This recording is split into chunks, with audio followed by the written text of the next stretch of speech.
Hi there, everyone. Welcome to The Daily Gardener. I'm your host, Jennifer Ebling. It's May 15th. Plant height is one of the factors that's often indicated on plant tags, but mature height often takes 10 years, especially if you're talking about trees and shrubs. Most plants benefit from some amount of pruning, in which case their height can be controlled. By the way, bamboo is the fastest growing plant on the planet. It can grow 3 feet in just 24 hours. Here's today's brevities. President Abraham Lincoln created the USDA today in 1862.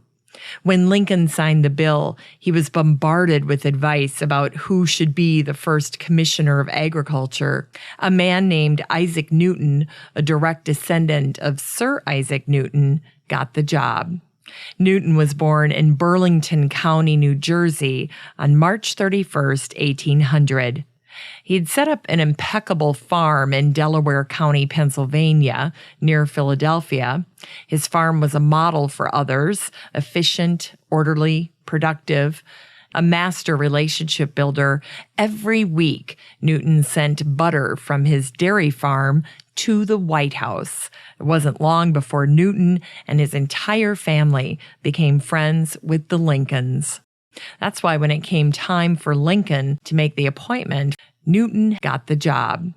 When he was appointed, Isaac Newton quoted Jonathan Swift saying, "It should be the aim of every young farmer to do his best to make 2 blades of grass grow where but only 1 grew before."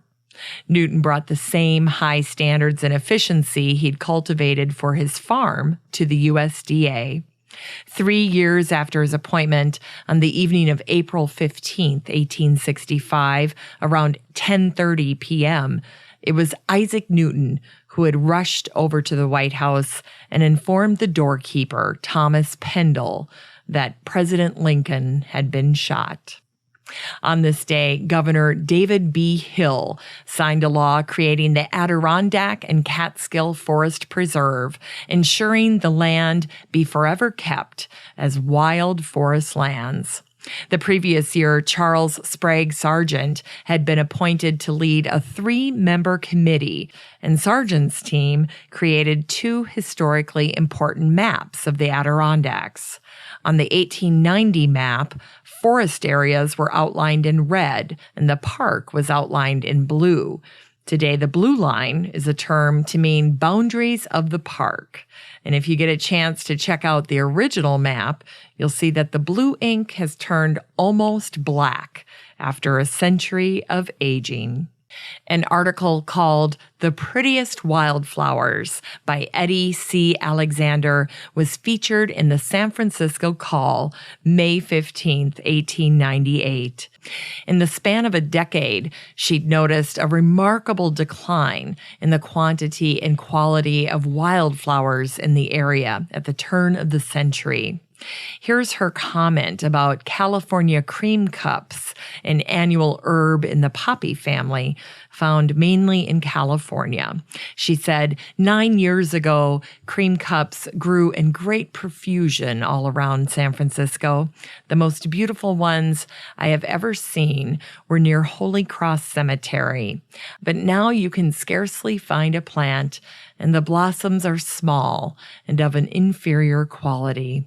In the article, it said that Alexander's wildflower collection was the best in the state of California, and Alexander had teamed up with a chemist, and they'd worked to refine a preservative that would help the wildflowers retain their fresh-picked original color in Alexander's herbarium.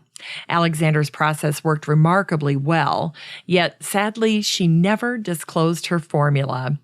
Today, the New Orleans Museum of Art will unveil its 6.5-acre sculpture garden expansion.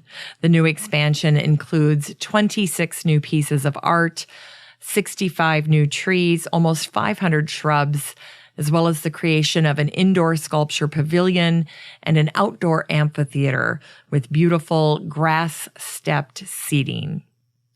In Unearthed Words, the world lost the poet Emily Dickinson on this day in 1886. Every year, the museum hosts a poetry walk to mark the anniversary of her death. It takes place this Saturday from 10:30 to noon. The walk begins at her home and ends at her grave in West Cemetery. At the cemetery, you can join in the traditional lighthearted lemonade toast and read a favorite Dickinson poem or memory. Here's a poem we'll toast her with right now. Perhaps you'd like to buy a flower, but I could never sell. If you would like to borrow until the daffodil unties her yellow bonnet beneath the village door, until the bees from clover rows their hock and sherry draw, why, I will lend until just then, but not an hour more. Emily grew up gardening. She would help her mother with their large edible and ornamental garden. The flower garden became Emily's responsibility when she got older. She planted in a carefree cottage garden style. After Emily died, her sister Lavinia took over the garden.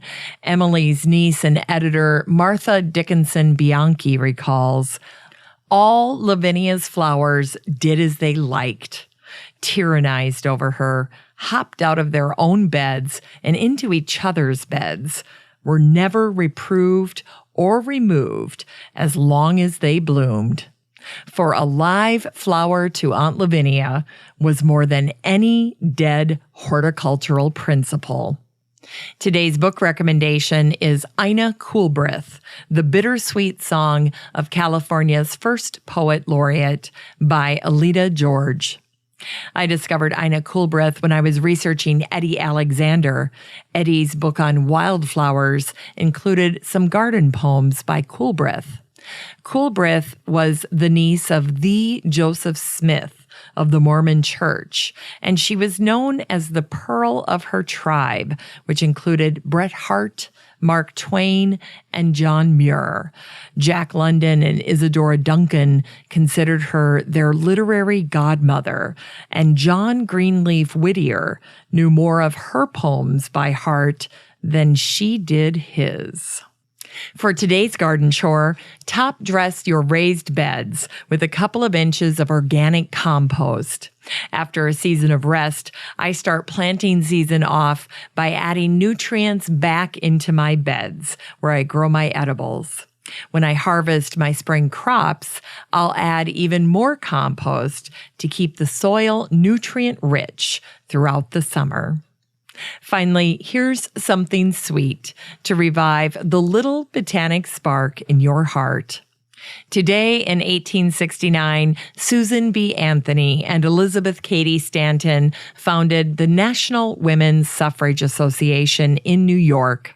As part of her rhetoric to fight for the right to vote, Stanton used the metaphor of the original garden when she said, Eve tasted the apple in the Garden of Eden in order to slake that intense thirst for knowledge that the simple pleasure of picking flowers and talking to Adam could not satisfy.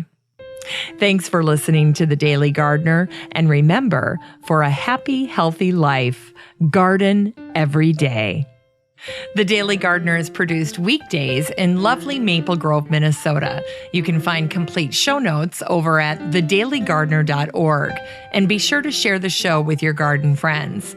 You can find The Daily Gardener on all your favorite social media, Instagram, Twitter, and Pinterest, and of course, Facebook. While you're over at Facebook, don't forget to join the Daily Gardener community. Just search for these 3 words, Daily Gardener Community. The group will pop right up and then request to join. Finally, I want to thank my team at Podfly Productions, where my fabulous editor is Eric Begay. Have a great day in the garden, and we'll see you tomorrow.